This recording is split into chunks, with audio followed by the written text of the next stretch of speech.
Bismillahirrahmanirrahim. Innal hamda lillah nahmaduhu wa nasta'inuhu wa nastaghfiruh wa na'udzu billahi min syururi anfusina wa min sayyiati a'malina. May yahdillah fala mudilla lah wa may yudlil fala hadiyalah.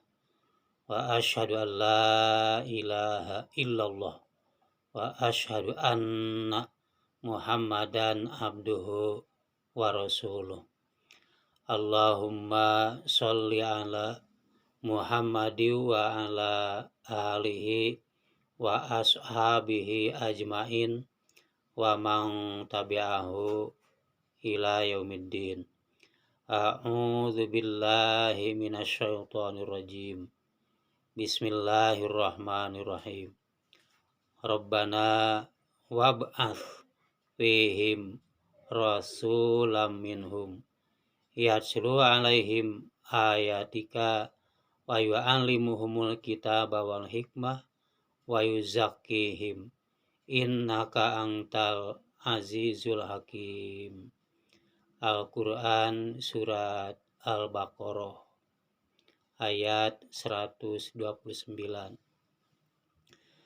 Nabi Ibrahim berdoa, "Ya Tuhan kami, utuslah di tengah-tengah mereka seorang Rasul yang akan membacakan kepada mereka ayat-ayat-Mu dan akan mengajarkan kepada mereka Alkitab dan hikmah, dan yang akan mensucikan mereka dari dosa-dosa. Engkaulah yang maha perkasa, Engkaulah yang maha bijaksana." Shadaqallahul azim.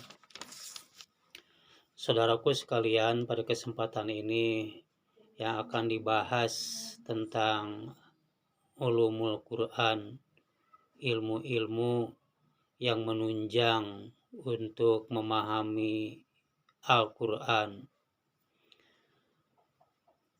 Al-Quran, sebagaimana yang kita pahami bahwa Al-Quran itu firman Allah, wahyu dari Allah kepada Nabi Muhammad melalui malaikat Jibril.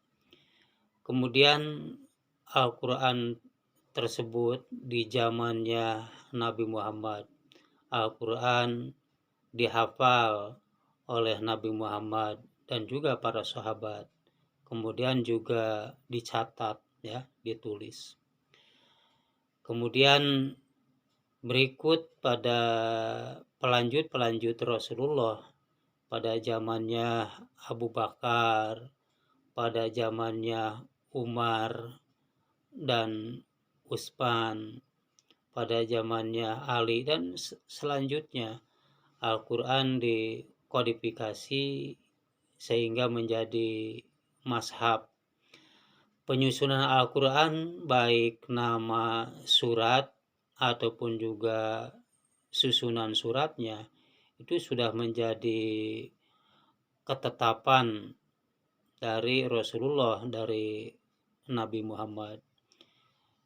Kemudian pada zamannya Khalifah yang berikutnya, karena memang di zaman Khalifah Abu Bakar, Umar, Utsman, Ali, penulisannya belum ada seperti tanda-tanda baca, karena memang orang Arab asli sudah paham. Tapi karena orang di luar Arab itu tidak begitu paham, maka pada zaman Khalifah berikutnya setelah Khalifah Ur-Rasyidin itu mulai diberi tanda-tanda baca, dari mulai adanya titik dan sakal.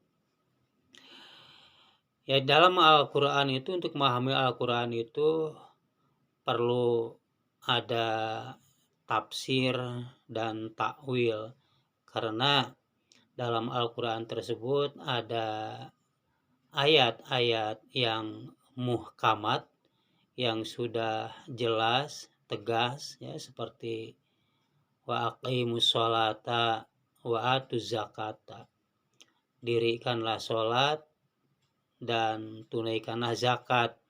Ayat itu udah jelas, tegas, perintah kepada kita untuk mentegakkan sholat dan menunaikan zakat.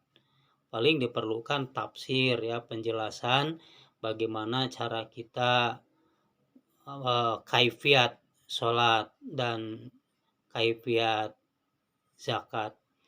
Tapi ada ayat-ayat yang mutasyabihat, yang tidak tegas langsung kepada yang bisa kita langsung pahami, ya, itu diperlukan takwil, ya.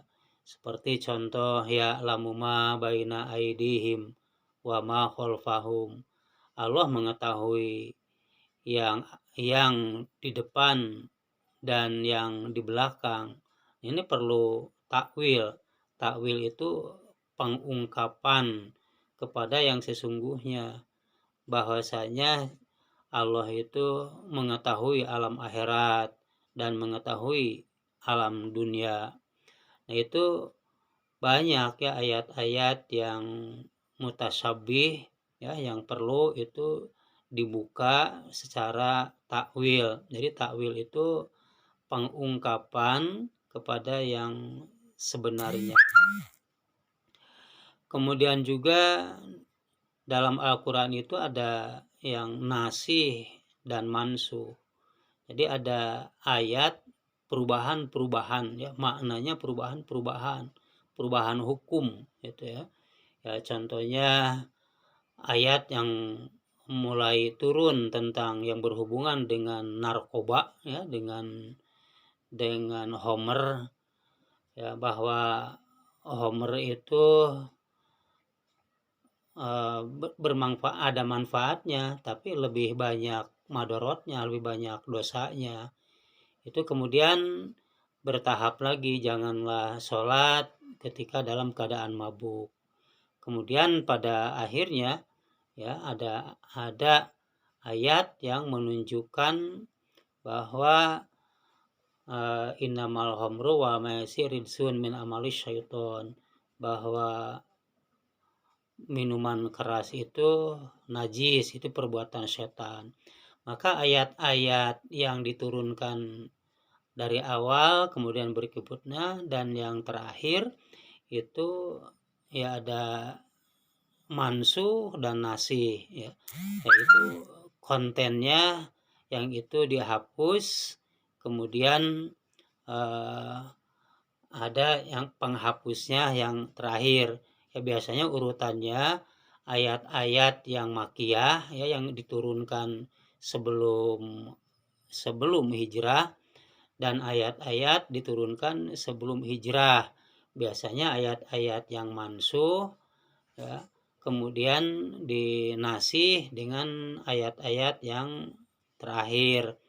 Kalau teks ayatnya, ya, jangan dihapus, tapi yang dihapus itu adalah hukumnya, kontennya. Jadi ada perubahan yang lebih disempurnakan. Kemudian, ya, kita mengenal juga ada mantuk dan mafhum, ya, itu.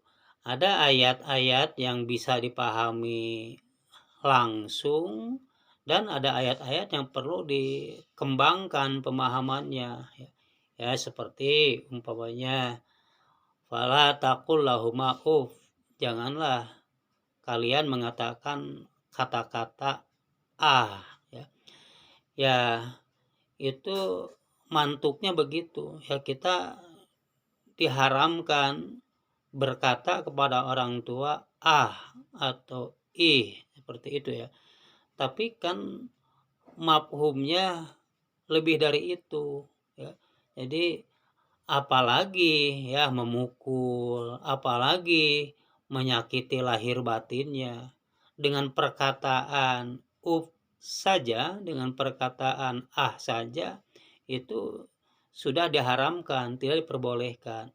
Nah, maka Ya seperti itu ya, perlu dibutuhkan pemahaman bukan saja dari mantuknya tapi dari mafhumnya ya.